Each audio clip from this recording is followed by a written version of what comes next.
Well, hello everyone. Erin Connolly here for 3 at 9. Hope you are having a wonderful Thursday evening. We have been hard at work all day getting ready for the UConn pregame shows.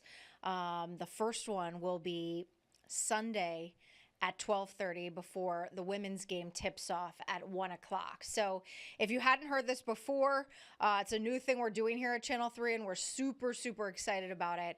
We will be doing live pregame shows before every single men's and women's basketball home game. So you'll be able to watch Sunday on the Wax starting at 12:30, and then Tuesday the men's team plays Michigan State.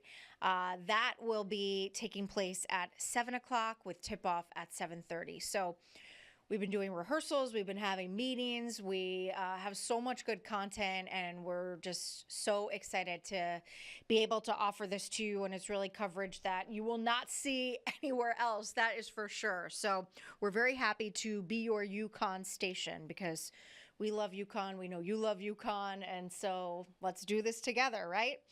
So 3 at 9, we do 3 stories of the day, and then we also do a piece of good news. So a big talker today, if you went to the grocery store or school pickup or soccer practice or any of the such, a lot of people were talking about the fact that Avelo Airlines is leaving Bradley International Airport. We all know that Avelo has been at New Haven Tweed for quite some time, and last November they decided to expand to Bradley with a number of nonstop flights. I think one was to Punta Cana, another to Montego Bay, Jamaica. But now Avelo's pulling out of Bradley. This won't affect Tweed, by the way, but the budget airline's saying that basically the numbers in cents didn't really make sense for them. But the Connecticut Airport Authority is feeling quite different. So this is something that Dylan looked into earlier today. And one sec here. Let's take a look at Dylan's story from earlier today, talking about kind of the he said, she said between Avelo and the CAA. There are only 3 active Avelo flights out of Bradley: Cancun, Punta Cana, and Montego Bay. With large, prominent Hispanic and Jamaican communities in the greater Hartford area, those flights are important. Plus, Bradley has the only direct flight to Jamaica out of Connecticut. Now the airport will have to find a new carrier to secure nonstop Jamaica service. Having now to go probably to LaGuardia or JFK or Boston, it's just a hassle. So I'm surprised they're ending it because I would have thought it would have been a popular route and people would have been using it. So yeah, it's probably disappointing for folks that were looking for an easier way to get home and those of us who would love to visit a beautiful country for vacation. The Connecticut Airport Authority isn't holding back tonight, writing, "The decision to cancel the Montego Bay route is inexplicable," adding lack of demand is a flimsy excuse, and that Avelo is actively trying to avoid its obligations while simultaneously taking advantage of incentives. The CAA claims Avelo has asked to not pay rent for the remainder of its contract at Bradley, despite spending a year here rent-free. The CAA is refusing. All right, that was Dylan Fearon reporting for our next story, number 2 for 3 at 9.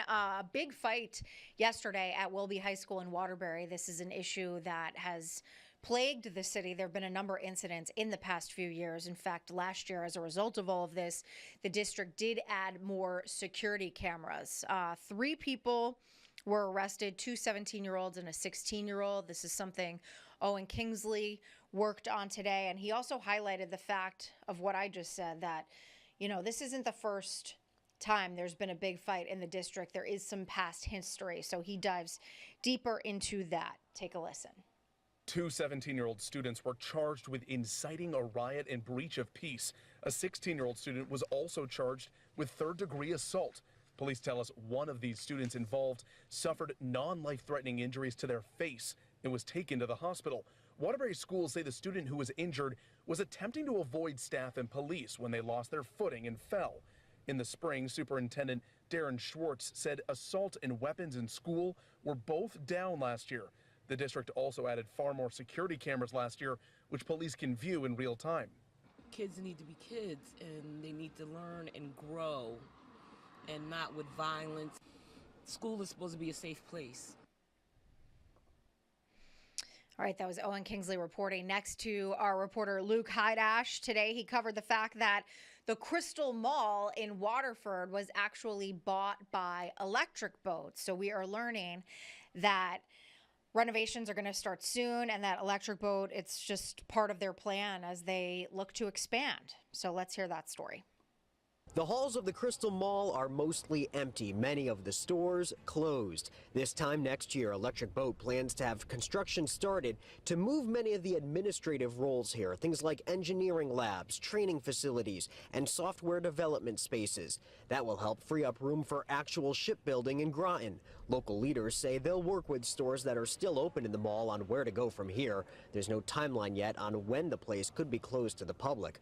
Parts of the mall have different owners. EB bought the old Macy's earlier this year and now owns all but the old Sears. The expansion is a sign of the times and demand for shipbuilding. We're going to hire another 300 to 400, maybe 500 before the end of this year, and then we're going to try to hire by close to 2,000 next year and try to keep as many as we can. We have to make sure we don't lose sight of what our role is, and that's basically to bring commerce into the, into the town, but also be sensitive to these people that are making, that are trying to make a living in town.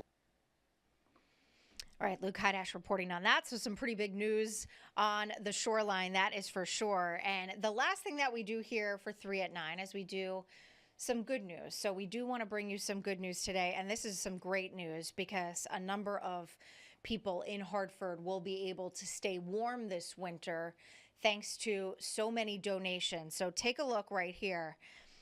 Kids, hundreds of kids actually staying warm this winter. It's community donations to a local nonprofit that are to thank. The Village for Families and Children handing out brand new coats, hats, and gloves during today's Trunk or Treat event. And this is great too. The families who stop by actually also receive free dental supplies and also on-site assistance, enrolling, and health insurance. So another really nice thing there.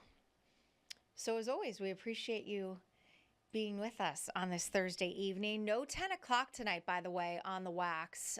There is other programming tonight, but we will see you for your top stories and the very latest on these stories and much, much more for Eyewitness News at 11 on Channel 3. So we appreciate you watching, and we look forward to seeing you at 11. Take care, everyone.